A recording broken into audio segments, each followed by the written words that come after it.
Bismillahirrahmanirrahim. Assalamualaikum warahmatullahi wabarakatuh. Waalaikumsalam warahmatullahi wabarakatuh. Al-Fatihah ila ruhi Sayyidina Habibina Syafi'ina Rasulillah Sayyidina Muhammad ibn Abdullah sallallahu alaihi wa ala alihi wa sahbihi wa azwajihi wa dhurriyyatina la ya'ni darajati fil jannah wa yanfa'una bi asrarihim wa anwarihim wa ulumihim wa nafahatihim wa barakatihim fid dini wa dunya wal akhirah wa ja'aluna min hisbihim wa yarzuquna ma'abadahum wa yatawaffana ala millatihim wa yahfirna fi zumratihim bil afiyatin salamatin lahumul fatihah. A'udzu billahi minasyaitonir rajim. Bismillahirrahmanirrahim. Alhamdulillahi rabbil alamin arrahmanir rahim maliki yaumiddin. Iyyaka na'budu wa iyyaka nasta'in ihdinas siratal mustaqim siratal ladzina an'amta 'alaihim ghairil maghdubi 'alaihim waladdallin. Bismillahirrahmanirrahim. Nawaitu ta'alluma wa ta'lima wa tadhakkura wa tadhkira wa naf'a wal intifa'a wal ifadata wal istifadata wal ithala tamassuki bi kitabillahi wa sunnati rasulillah sallallahu alaihi wasallam wa du'a ila al-huda dilalata 'ala al-khairi ibtigha'a mardatihi wa qurbihi wa thawabihi wa husnil khatimah ma'al lutfi wal afiyah wa salahil 'aqibah. Bismillahirrahmanirrahim. Alhamdulillahirabbil alamin. Salatu wassalamu ala asyrafil anbiya'i wal mursalin Sayyidina wa habibina wa syafi'ina wa maulana Muhammadin wa ala alihi wa sahbihi ajma'in. Amma ba'du. Qala musanniful kitab rahimahullah wa nafa'ana bihi wa bi'ulumihi fid darain. Allahumma aftah qulubana futuhal arifin wa bihikmatika wansur alaina birahmatika ya arhamar rahimin. Ila an qala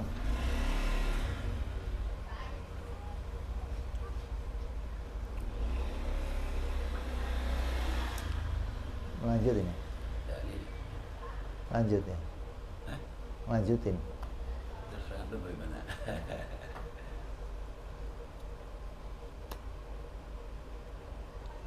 Dalil apa kita? Risalah. Sidik. Udah ngomong apa? Sidik udah belum? Apa amanah? Hah?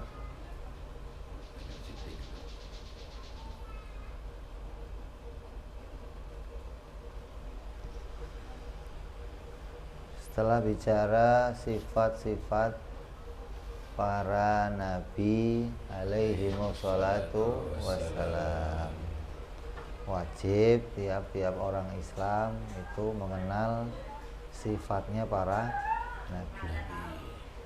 Kenapa wajib? Karena isinya syahadat itu diantaranya mengenal sifatnya para nabi. Syahadat rukunnya ada berapa? Kalau sholat ada rukunnya nggak sholat? Ada. Berapa ini sholat rukunnya? 10. Rukun itu rukun sholat apa nama sholat? Rukun sholat ada berapa? Apa aja? Itu wudhu apa sholat? Kalau rukun sholat ada berapa? Hah? 17. Iya. Ada yang mengatakan 13, ada yang mengatakan 17, ada yang 19, ada yang 20. Kalau ada rukun yang nggak dikerjain gimana? Sah nggak sholatnya? Nggak sah. Puasa ada rukunnya nggak? Ada. Haji ada rukunnya enggak? Ada. Rukun itu tahu nggak rukun? Apa rukun itu? Hah? Rukun apa rukun? Hah? Susunan. Pokok. Nanti perkara pokok yang tidak bisa ditinggalkan. Kalau ditinggalkan sama saja tidak melaksanakan pekerjaan. Namanya rukun. Ya, sholat itu dari mulai takbir, dari niat, Fatihah, ada apa? Ruku, sujud, sampai dengan salam. Itu rukunnya sholat. Maka kalau kita mengerjakan rukun Islam yang 5, dari mulai syahadat, sholat, puasa, zakat, haji, ini tiap-tiap pekerjaan ini ada rukunnya semua, ada aturannya. Itu namanya agama. Karena isinya agama itu ada 3. Isinya agama ada 3, yaitu ibadah, keimanan, dan berbuat kebaikan. Agama isinya 3. Ada aturan ibadah, ada aturan keimanan, dan ada aturan berbuat baik. Nah, aturan ibadah itu ya diatur dengan tadi, ada rukunnya, ada syaratnya, ya, dan yang punya ini hanya orang Islam. Kalau nggak Islam nggak punya. Contoh kamu sholat, ada rukunnya dari 17. Ngadepnya kemana? Harus ke kiblat. Waktunya tertentu, pakaiannya tertentu, persyaratannya tertentu. Itu namanya aturan ibadah yang betul-betul didatangkan oleh Tuhan. Allah mendatangkan aturan, yang aturan itu harus dipatuhi. Nah, coba aturan yang lain, agama lain coba, punya nggak? Ke gereja hari apa? Minggu. Pakaiannya apa? Bebas. Jamnya ngapain aja di sana? Bebas. Ngadepnya mana? Bebas. Nggak ada aturan. Mereka mengatakan ini diperintah Tuhan, mana perintahnya? Perintahnya harus bagaimana? Itu namanya rukun, syarat, sabab, ada aturannya, ada khitab wadha, ada khitab taklif. Nah, kalau nggak begitu, kok ente menamakan ini perintah Tuhan? Dari mana perintahnya? Perintah pakai pakaian kuning-kuning tuh yang tok. Ada ya? Hah? Ada. Tanya, itu pakaian kuning perintah siapa? Terus diperintahnya mulai kapan pakainya? Sampai kapan pakainya? Mana perintahnya? Ada. Jadi itu hanya aturan yang dilakukan dengan kesepakatan sendiri, yang mengharapkan ini akan mendatangkan keridhaan Tuhan. Kalau kita kan enggak, kita melaksanakan itu karena dituntun bahwa Tuhan merintahin untuk kerjain itu. Kalau kamu nggak kerjain, kamu dianggap melanggar, berdosa. Nah, kalau sholat itu ada rukunnya, puasa ada rukunnya, haji ada rukunnya, lah syahadat ada rukunnya enggak? Syahadat berapa rukunnya? Apa rukunnya syahadat? Syahadat rukunnya ada 5.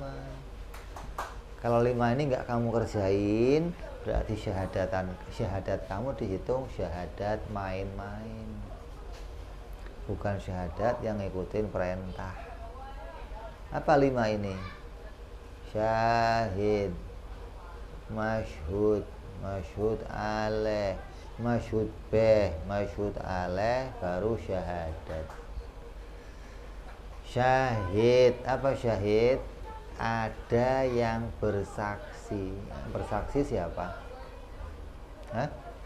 Yang bersaksi siapa? saya. Kan asyhadu, saya bersaksi. Jadi tiap-tiap orang yang mengucapkan asyhadu, dirinya berlaku sebagai saksi. Dirinya mengaku sebagai seorang saksi. Jadi ada asyhadu. Yang pertama, yang bersaksi siapa? Saya. Yang disaksikan siapa? Hah? Kalau asyhadunya an la ilaha illallah, berarti dia bersaksi tentang Allah. Kalau asyhadunya wa anna Muhammad Rasulullah, berarti bersaksi tentang Nabi Muhammad. Berarti saya bersaksi, yang saya saksikan Nabi Muhammad. Terus alatnya menyaksikan apa? Dengan apa kamu menyaksikan Nabi Muhammad itu Rasulullah? Hah? Gimana Pak? Iya, kamu bersaksi, mengakui, membenarkan kalau Nabi Muhammad itu utusan Allah. Kamu menemukan hal itu dengan alat apa? Kan namanya saksi itu menemukan kejadian enggak? Nah, kamu nemu kejadian Nabi dengan apa? Itu perintahnya nabinya. Hah? Bukan nyerah. Hah? Kamu ngelihat Nabi Muhammad enggak? Lah kok bersaksi? Kamu nyaksiin apa?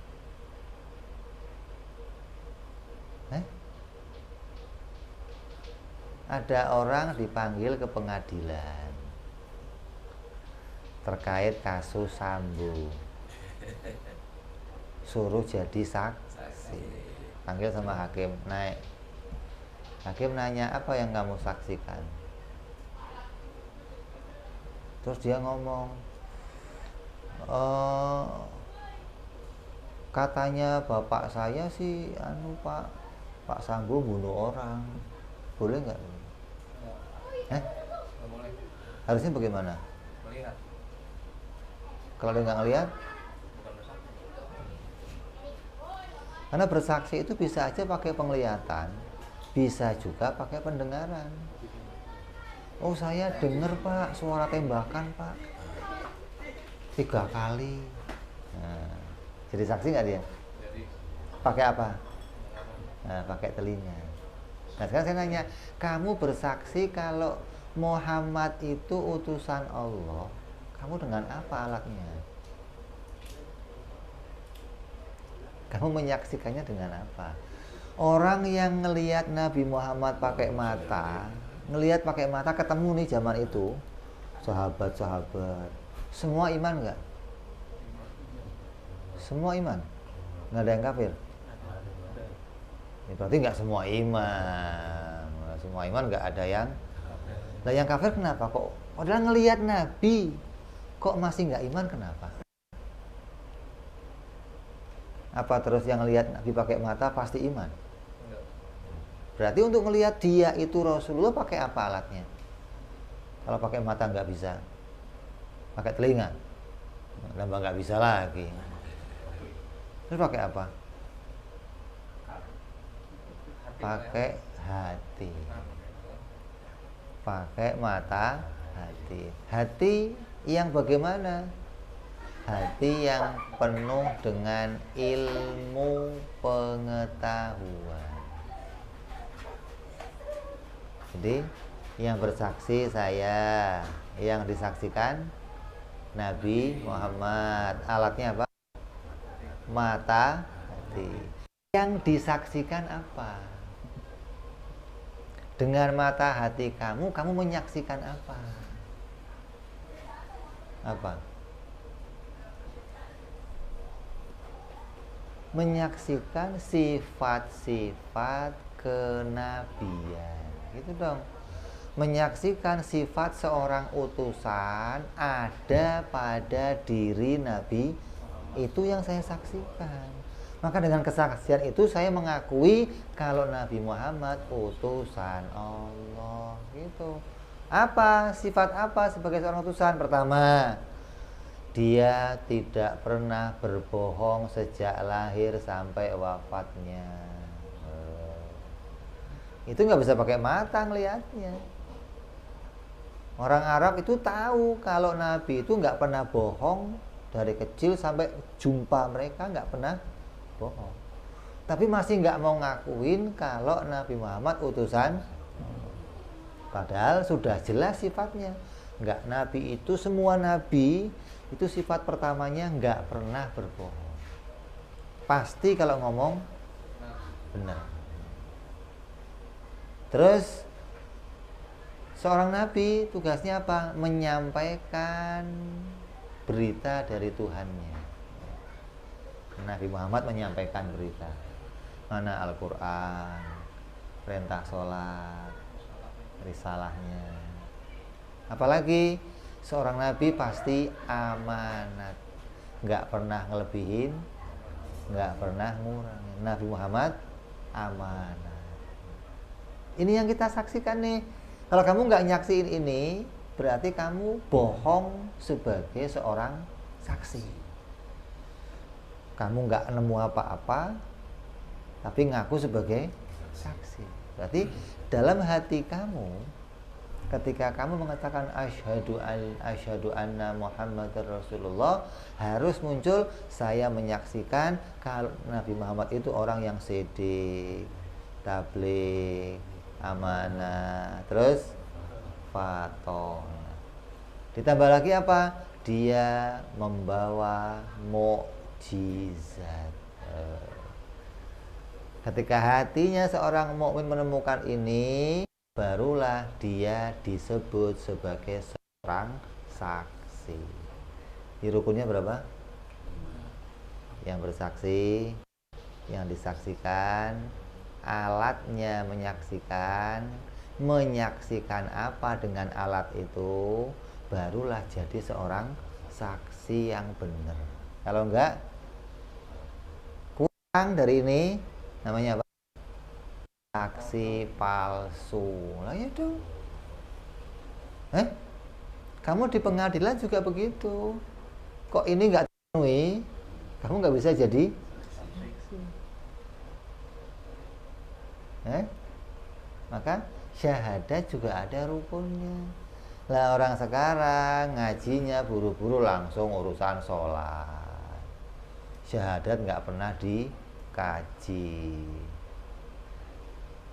Sholat aja kadang nggak jelas juga. Jadi karena beragamanya nggak serius gitu loh. Beragamanya hanya ikut-ikutan aja. Udah yang lain sholat, saya sholat. Orang yang serius beragama akan berpikir, saya sah nggak sholatnya, saya ingin sah nggak syahadatnya, diterima nggak, bukan udah yang penting sholat lah, pakai peci, puasa. Berarti beragamanya nggak serius. Kayak kamu ngerjain soal di sekolahan lah, lu jawab aja A, B, A. Lu serius nggak? Berarti dia nggak serius, mau pengen lulus itu nggak serius gitu loh. Kalau orang serius, cari ini yang betul mana ini A. Ketika dia keluar dari kelas, dicari lagi, betul nggak ya? Aduh salah, aduh, begitu. Itu serius namanya gitu loh. Makanya saya bilang orang kaya itu kalau beragama nggak serius, karena dia tadi beragama yang penting kelihatan itu orang Islam gitu aja lah, ke masjid ya masih berangkat. Kenapa? Karena orientasi hidupnya isinya kaya, uang. Beda sama orang miskin, nggak punya orientasi uang, hingga orientasinya gimana akhirat saya selamat, akhirat saya benar, akhirat saya aman. Itu begitu. Hingga sholatnya dikontrol, sudah benar belum ya Fatihah saya, udah benar belum ya sholat saya, udah bener belum syahadat saya. Itu dikasih. Kalau enggak, berarti beragamanya enggak serius gitu loh. Beragama asal ambruk-ambruk gedang, enggak ngerti mana yang mengesahkan, mana yang tidak mengesahkan. Kalau serius enggak mau dia. akan cari tahu dia. Mana kiainya datang, Pak Kiai, saya mau nanya sholat saya udah sah belum? Rukunnya itu apa? Yang harus saya kerjain itu apa? Pertama apa dulu Pak Kiai? Kalau begini sah nggak Pak Kiai? Kalau begini sah nggak Pak Kiai? Sampai kamu yakin sholat saya sah. Nah, begitu mestinya. Baru kamu bisa beragama dengan serius kalau begitu. Karena memperhatikan apa yang jadi perintahnya Allah. Bukan yang penting di mata orang saya sholat, yang penting di mata orang saya ke majelis, yang penting di mata orang, kan nggak begitu. Kita mau pengen kita di hadapan Allah sholatnya benar gitu loh, di hadapan Allah syahadatnya benar. Kenapa? Karena yang akan nilai sholat kita itu Allah, bukan manusia. Hingga kita harus cari tahu ini sholat saya itu memenuhi kriteria perintah Allah enggak.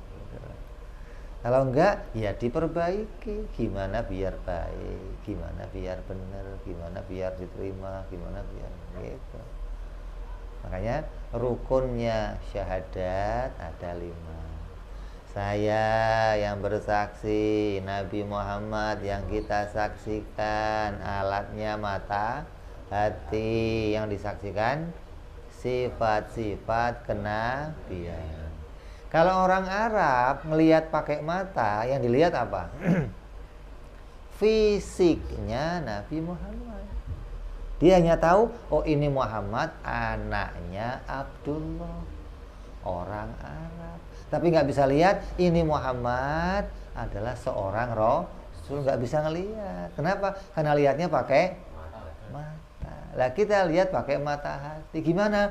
Dia nggak pernah bohong dari kecil. Gitu. Kalau ngomong bener terus bawa mukjizat lagi. Oh ini tanda nih. Kalau dia pasti nabi. Walaupun saya nggak pernah jumpa dia, saya mengimani dia pasti utusan Allah. Itu bukan katanya orang tua, bukan katanya guru, bukan kata tetangga, bukan kata grup WA. Kok yakin itu kenapa? Di WA begitu, di WA. Ini nggak pakai Quran hadis lagi lo sekarang ya. Lo pakainya grup WA sekarang hadisnya. Berat ini. Informasi Quran udah kalah, Quran kalah udah, hadis kalah. Jadi beragama yang serius begitu. Nah terus yang kita bahas sekarang ini mau membuktikan apakah para nabi itu harus amanat, gitu loh. Apakah para nabi itu harus sedik? Sedik itu artinya apa? Bener. Bener itu apa artinya? Nggak salah. Kalau salah nggak benar. bolak balik kau. Bener artinya apa? Bener, nggak salah. Kalau salah Nggak benar. bener itu artinya kalau ngomong cocok sama kenyataan, namanya bener. Kalau ngomong nggak cocok sama kenyataan namanya bohong. Itu Nabi kalau ngomong pasti sesuai sama fakta. Nggak ada sekalipun Nabi ngomong bohong, nggak ada. Bercandanya aja nggak pernah bohong, apalagi seriusnya, gitu loh. Nabi kok cerita yang masa dulu, pasti ada kenyataannya. Nabi cerita masa datang, pasti ada kenyataannya. Nabi cerita akhirat, pasti ada kenyataannya. Nggak ada satupun yang Nabi ngomong itu fiktif. Mau cerita bohong-bohongan, khayalan ini. Kayak itu yang ngomong akhirat itu cerita khayalan. Siapa yang ngomong?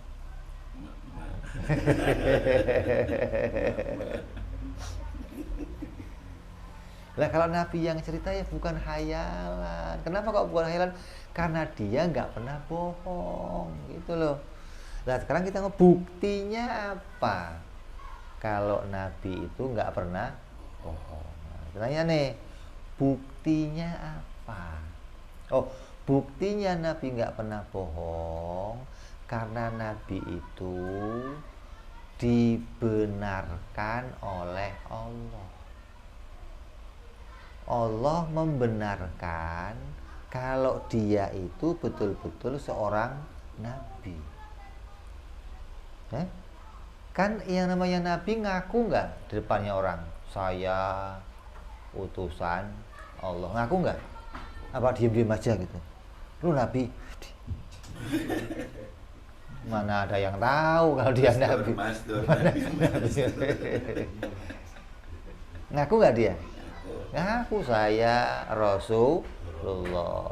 Saya ini adalah utusan Allah ja'ilaikum, datang kepada kalian untuk mengajarkan agama, wa yu'allimukumul kitab, mengajarkan tentang Al-Qur'an, tentang Nabi ngomong saya utusan Allah. Nah, orang yang ngaku utusan Allah itu ada banyak. Musodik ngaku siapa dia? Nabi. Lia Edan itu. Siapa lagi? Sugianto, Partojo, siapa lagi? Tukimin. Nah, ada pemain badminton, tukang cukur, montir. Ngaku seorang di zamannya Nabi sendiri ada orang yang ngaku Nabi, namanya Musailamah al-Kadzdzab. Namanya Musailamah. Dia nulis surat ke Nabi Muhammad, Muhammad, udah kita bagi dua aja umatnya. Yang tinggal di Mekah, Madinah, udah itu urusan ente. Yang di Yaman urusan umat saya. Kita bagi dua aja umatnya. Nego ngatur urusan. Ini Nabi yang ngutus siapa? Kok umatnya dia yang nego? Kan yang ngutus Nabi itu Allah. Allah yang ngatur, lu dakwahnya di sini. Kok jadi nabinya yang ngatur umat? Nabi Ibrahim sama Nabi Lut itu sezaman. Kata Nabi Ibrahim, saya tugasnya di sini Lut. Oh iya, ya saya tugas di sana kaum Sodom. Itu bisa. Dua-duanya seorang, maka diberi tugas masing. Ada yang dua-duanya bareng untuk satu misi. Kayak apa, Nabi Musa sama Nabi Harun, nah, sama-sama untuk ngurusin Fir'aun. Ini ada Nabi kok ngatur umatnya. Udah lu sono, gua gimana sih? Lah terus kalau semua Nabi itu ngaku saya Nabi manusia sama yang mengatakan ini benar-benar Nabi siapa? Yang bisa mengakui kalau ini betul-betul seorang, siapa yang ngakuin?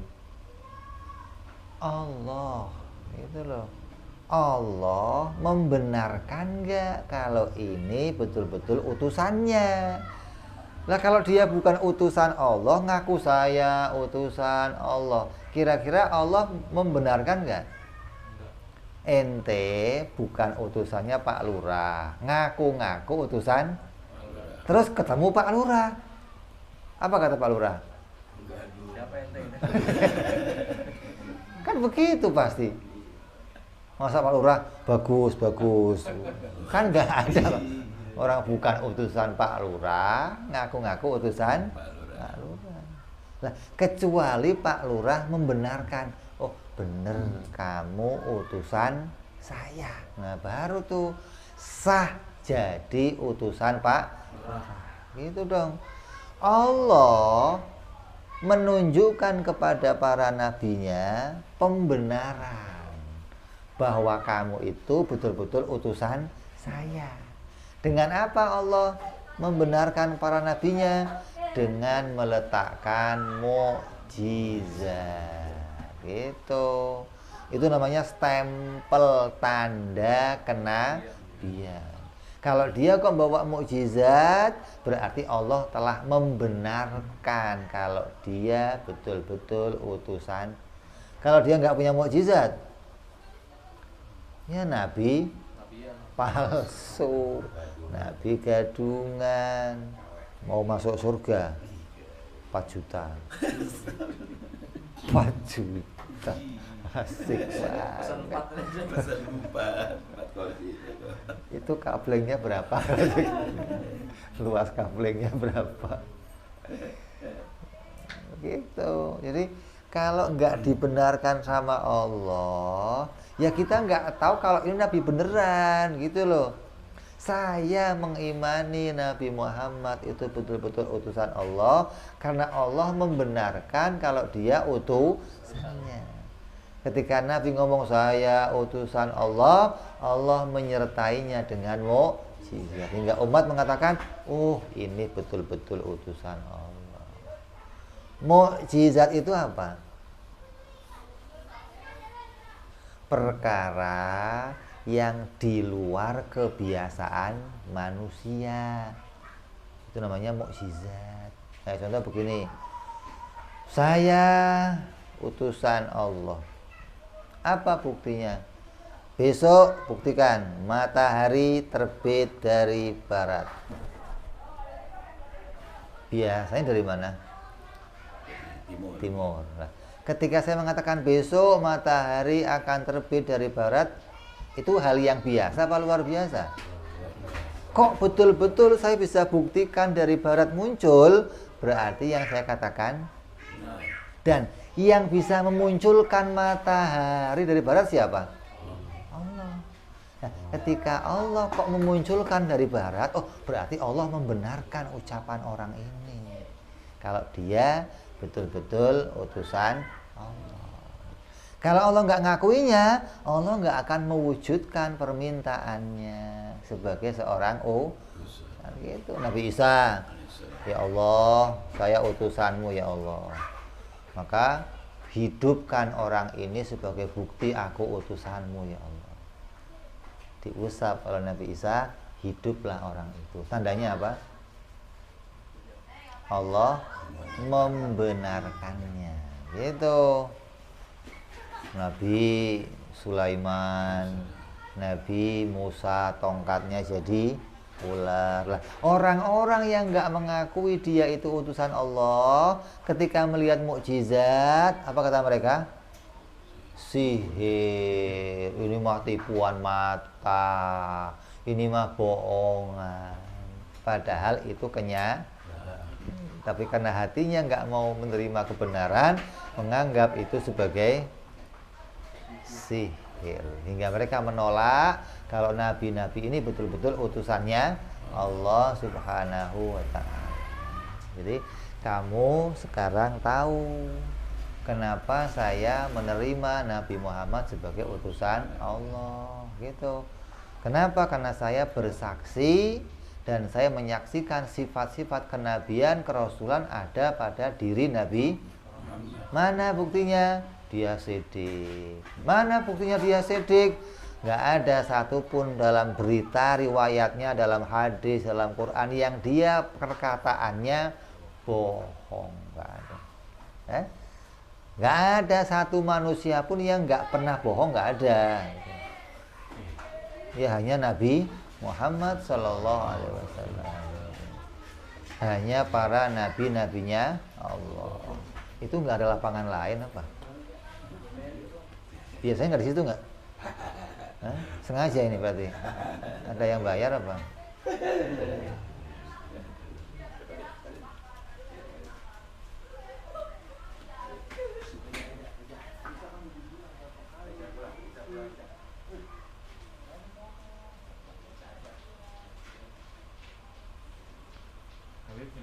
Ayo, monggo.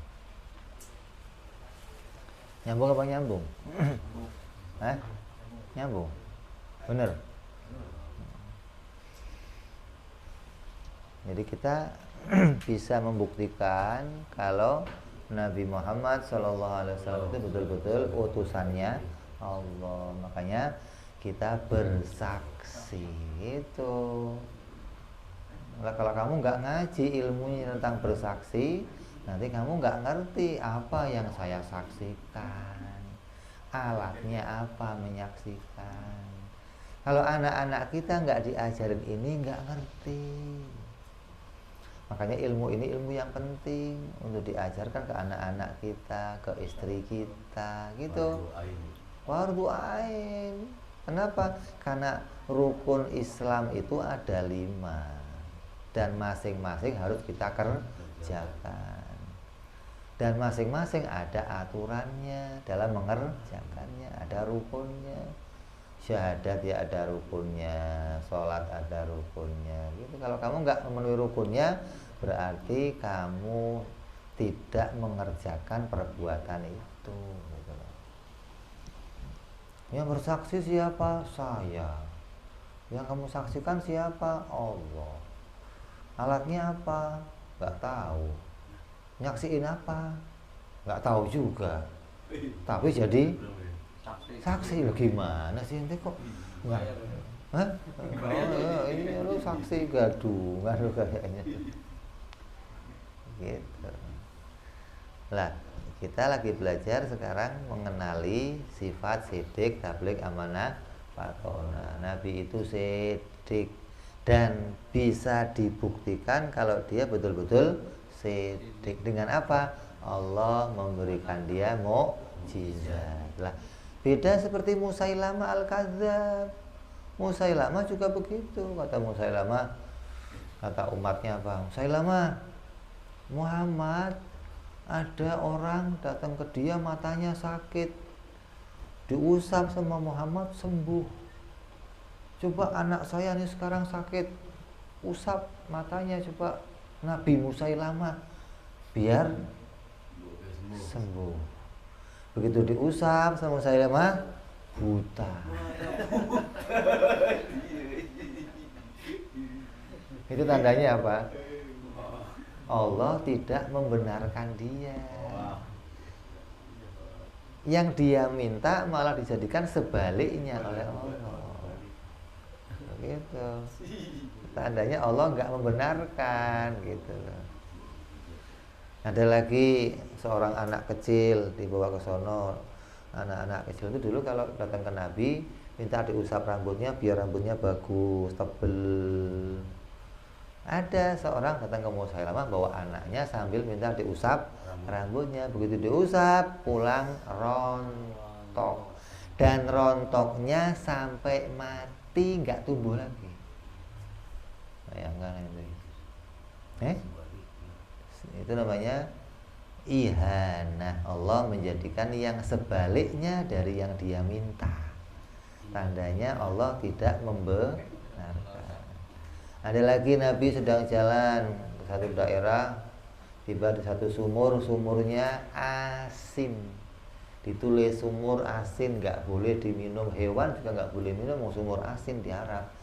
Sama Nabi diludahin. Begitu diludahin, sahabat suruh nimba, airnya tawar. Langsung dipakai wudhu, pakai minum, hewan-hewan minum semuanya. Musailamah begitu. Ada sumur kering. Datang orang, Pak Musailamah, ini tolong sumur saya kering, kamu doain biar keluar airnya. Begitu didoain Musailamah, yang keluar kotoran, bukan air. Begitu. Artinya terjadi sesuatu yang malah sebaliknya. Tandanya Allah tidak membenarkan kalau dia ngaku-ngaku sebagai utusan Allah. Gitu loh. Jadi itu fungsinya kita mengenali Nabi, bahwa Nabi kita Muhammad SAW itu betul-betul utusan Allah. Kenapa? Karena Allah membenarkan setiap permintaannya. Namanya mukjizat. Gitu. Makanya kan diantara ada ajaran fikih kita kan, kalau orang mati dalam keadaan narkoba, mati dalam keadaan miras, mati kena oplosan, itu nggak boleh disolatkan sama tokoh-tokoh masyarakat. Kenapa? Nggak kan nanti seru. Seorang mati dengan kondisi minum oplosan disolatkan ketua MUI, kan repot. Kan jadi viral beritanya, orang mati kena oplosan yang nyolatin ketua MUI. Nah, itu dalam sebuah riwayat nanti akan membingungkan malaikat. Apalagi yang nyolatin Nabi. Kalau Nabi kok nyolatin Allahumma gfirlahu warhamhu wa'afi, harus diampuni. Lah prosedur orang yang matinya oplosan nggak bisa. Malaikat kader ini tulisannya mau apa? Nabi yang minta. Makanya Nabi nggak pernah nyolatin yang begitu-begitu gitu loh. Kenapa? Karena doanya dikabulkan oleh Allah. Lalu Nabi yang minta. Kenapa? Karena Allah membenarkan dia seorang Nabi. Lah kalau yang nyolatin kok bukan Nabi gimana? Malaikat nggak kader, bukan Nabi ini masuk hukum. Kan bukan Nabi yang nyolatin. Kalau Nabi yang nyolatin. Lah kalau wali yang nyolatin, nah ini sama. Makanya wali-wali, tokoh-tokoh ulama besar nggak boleh nyolatin yang begitu-begitu gitu loh. Satu, nanti nggak aja efek jerah. Kedua, nanti bingungin malah ditulis apa yang minta wali, nggak ditulis kayaknya oplosan prosedurnya berat, ini gimana? Jadi Nabi itu dibenarkan oleh Allah setiap permintaannya. Dan Nabi pernah mau ditipu sama Abu Lahab. Kalau memang kamu Nabi Muhammad, coba gunung Uhud jadikan jadi emas. Kalau bisa jadi emas, saya percaya kalau kamu Nabi. Datang malaikat Jibril, bohong. Terik. Kata Habib Ma'il namanya. Ma'il itu main ilmu. Main watak. Ma'il ya, sama. Main ilmu. Main sandiwara. Andai itu Nabi doakan jadi emas, terjadi peperangan. Bisa rame ya. Bisa bacok-bacokan, gunung emas. Yang mau nguasain siapa? Apa enggak semua orang pengen? Satu. Baru 3 tahun, jadi 8 tahun kan sih enggak ada. Maka Nabi enggak mendoakan. Dia bukan apa? Karena Nabi tahu ini orang saya tunjukkan mukjizat juga nggak bakalan iman. Andai orang-orang seperti ini itu diangkat oleh Nabi ke langit dan ngelongok kepalanya lihat langit, masih nggak percaya. Sihir ini mah. Andai diangkat ke langit dan lihat, nggak percaya, nggak. Dasarnya hatinya nggak ada iman, nggak ada hidayah, nggak ada petunjuk. Semalam kita bicara fikih, ada namanya taufik, ada namanya apa? Hidayah, terus satunya khudul, yakhdulullah, Allah mengkhudul hambanya. Khudul itu dimudahkan berbuat maksiat. Ada dimudahkan berbuat taat, namanya taufik. Kalau dimudahkan berbuat maksiat namanya khadalallah, Allah yakhduluhu, dikhudul oleh Allah, artinya dimudahkan untuk ngelakuin maksiat. Nonton YouTube, ada pengajian, ada yang montok kan muncul semua kan pilihannya kan, lo mau milih mana gitu. Kalau kok milihnya montok ya dihudul oleh Allah, dimudahkan berbuat ya. Kok milihnya pengajian itu dimudahkan berbuat taat ya, gambarannya begitu, kasih taufik namanya. Nanti orang itu melihat dua keadaan dirinya.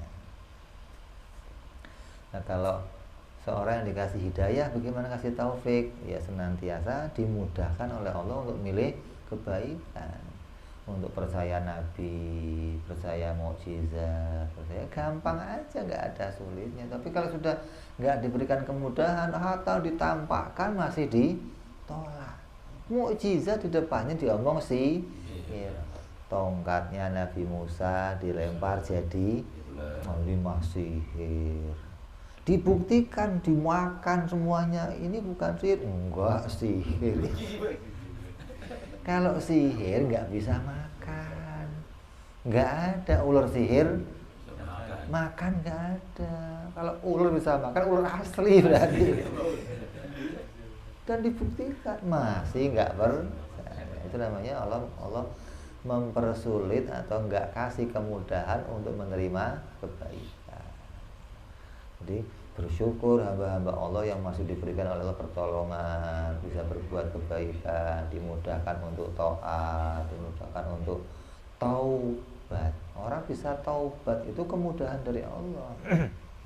Karena taubat diantaranya ibadah kepada. Kok masih mau taubat? Berarti masih dikasih taufik oleh Allah, masih dikasih kemudahan untuk berbuat kebaikan. Kok besok maksiat lagi? Nggak apa-apa, tapi tobat lagi, itu masih dikasih kebaikan untuk tobat. Sampai kapan saja, kalau dia masih bisa tobat, berarti masih dikasih kebaikan oleh Allah Subhanahu wa Ta'ala. Beda sama orang yang sudah nggak mau tobat. Gue bosan, gue tobat melulu, berat ini. Bukan bosan maksiat melulu, bukan. Gue bosan tobat melulu, habis maksiat tobat maksiat. Waduh, gue nggak tobat lagi lah. Gue nggak tobat lagi. Bukan nggak maksiat, bukan, tapi nggak tobat lagi kan berat. Maksudnya gue nggak maksiat lagi lah. Malu gue sama Allah gitu. Maksiat tobat, maksiat tobat. Udah, mulai sekarang gue nggak mau maksiat lah. Beres tuh. Malah nggak mau tobat. Wah, ini belangsak namanya begitu. Ya, jadi seorang mukmin harus punya kesaksian tentang kenabiannya. Begitupun yang kemarin sudah kita bicarakan, kesaksian tentang Allah Subhanahu wa Ta'ala. Kalau enggak, kamu saksi palsu. Jadi 2 kalimat syahadat itu isinya sama. Saya bersaksi, Allah yang saya saksikan, alatnya mata hati saya, yang saya saksikan sifat-sifat Allah, sidik, tabligh, amanah, fatona, sampai mutakalliman, barulah kamu jadi seorang saksi. Kalau enggak, berarti kamu saksi palsu. Terus yang menunjukkan Allah wajib bersifat amanah. Amanah itu apa? Dapat dipercaya atau enggak pernah mengecewakan, enggak pernah melakukan kesalahan. Namanya amanat. Nabi itu enggak pernah ngelakuin kesalahan. Kenapa? Karena Nabi dijadikan Allah sebagai contoh. Lah masa ada contoh salah gimana? Mungkin ada orang salah, kamu nyontohin dong. Ada begitu? Ente punya anak banyak, ada kakaknya berbuat jelek, kata bapaknya apa? Kamu kakak kok nyontohin yang jelek? Kakak itu nyontohin yang baik sama adik. Ini Nabi. Ada Nabi salah terus disuruh? Ada begitu? Enggak ada. Jadi enggak ada Nabi salah, enggak ada. Buktinya apa? Buktinya Allah berfirman, in kuntum tuhibbunallah fattabi'uni. Kalau kamu mengharapkan dicintai oleh Allah, diridhoi oleh Allah, ikuti aku. Tandanya Nabi itu kalau diikuti akan mendatangkan keridhaan Allah. Berarti Nabi itu orang yang lempeng, lurus, nggak ada bengkoknya sama sekali. Tandanya Nabi itu amanah. Allah yang berfirman, yang merintahin kita untuk taat dan patuh untuk mengikuti Nabi Muhammad Sallallahu Alaihi Wasallam. wasallam. Andai Nabi kok berbuat jelek gimana? Ya kita akan ikut jadi orang jelek. Namun contohnya itu sih gimana? Yang ngikutin dia dong. Kalau kata orang itu apa, murid kencing berdiri, apa? Guru kencing berdiri. Guru kencing berdiri. Murid kencing berlari. Murid begitu. Jadi kita ngikutin apa yang jadi pedomannya. Tuturi handayani, apa nih, nggak ngerti, lupa nih. Nggak sekolah lagi. Apalagi seorang nabi. Makanya Allah katakan apa? Innallaha la ya'muru bil fahsya. Allah itu nggak pernah merintah ngelakuin yang jelek, karena nabinya nggak pernah sekalipun ngelakuin kejelekan. Andai Nabi ngelakuin kejelekan, maka itu akan dicontoh oleh umatnya, dan itu mustahil. Yang kedua, yang ketiga apa? Nabi bersifat tablek. Apa buktinya Nabi tablek? Buktinya Nabi tablek, Nabi menyampaikan semua yang diperintah oleh Allah. Allah dalam Al-Quran mengancam siapa saja yang menyembunyikan pengetahuan dilaknat oleh Allah dan dilaknat oleh para malaikat. Allah melarang seseorang menyembunyikan pengetahuan. Mungkin nggak Nabi Muhammad menyembunyikan pengetahuan? Kalau Nabi nyimpan pengetahuan, maka pasti seluruh umatnya akan nyimpen pengetahuan. Kenapa? Oh, nabinya aja nyimpen, saya nggak boleh nyimpen. Nah, kalau sahabat nyimpen, tabiin nyimpen, tabiin nyimpen, nah sampai kita apa? Habis dong sampai kita.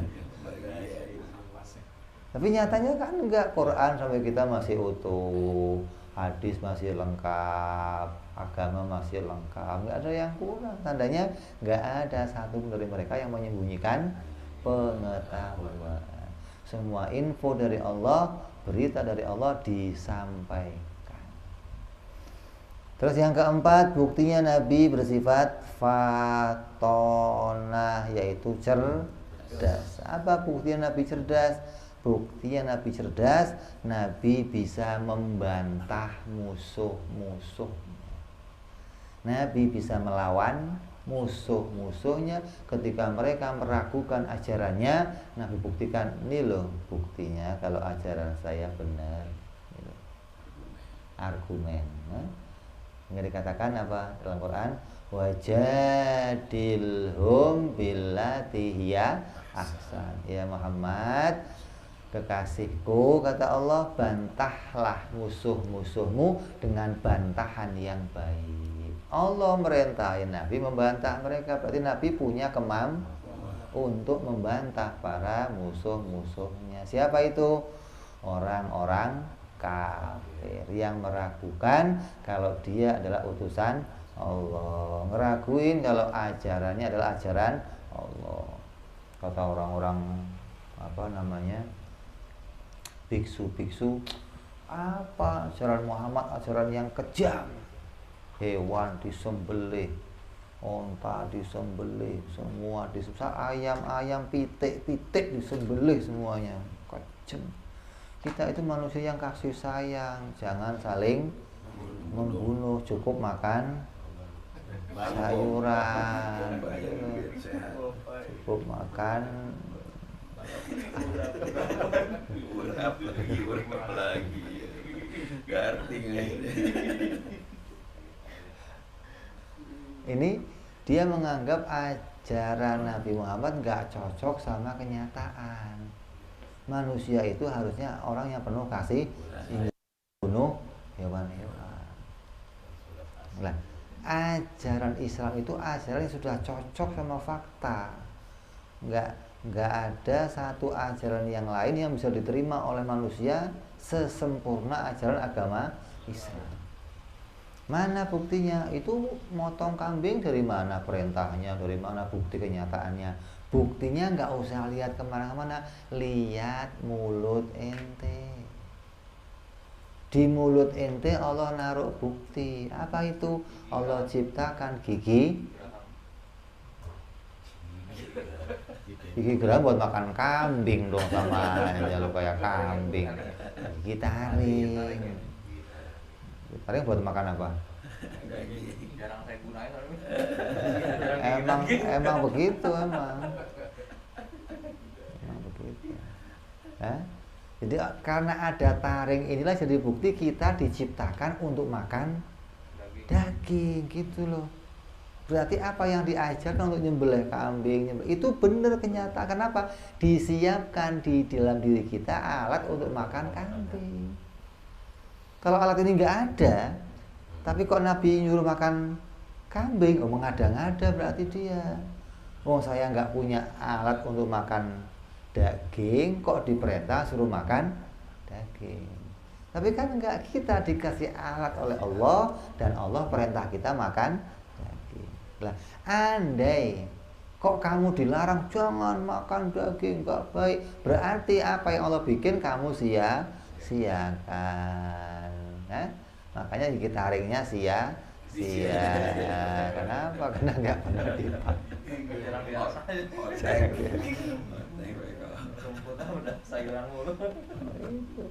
Jadi Nabi itu berhujjah, ini loh buktinya ini benar. Sampaikan, ini bisa mengatakan ini bohong dari mana? Satu persatu, Nabi Musa, Nabi Nuh, Nabi Ibrahim, semua berhujjah. Nabi Musa datang ke Fir'aun, maka Fir'aun masuk Islam. Nabi Ibrahim ngajak Namrud Islam. Kenapa? Dan masing-masing melakukan hujjah, mengantarkan satu argumentasi agar mereka bisa masuk agama Islam. Kan nggak mungkin Nabi di tengah-tengah orang yang kafir semua, rusak semua, tiba-tiba datang, saya utusan Allah, ayo semuanya masuk Islam. Mau kira-kira? Mau kira-kira? Ayo masuk Islam, saya kasih duit kamu. Mau kira-kira? Ayo masuk Islam, kalau enggak gua kamplengin, kamu mau? Terus caranya gimana Nabi nyampein?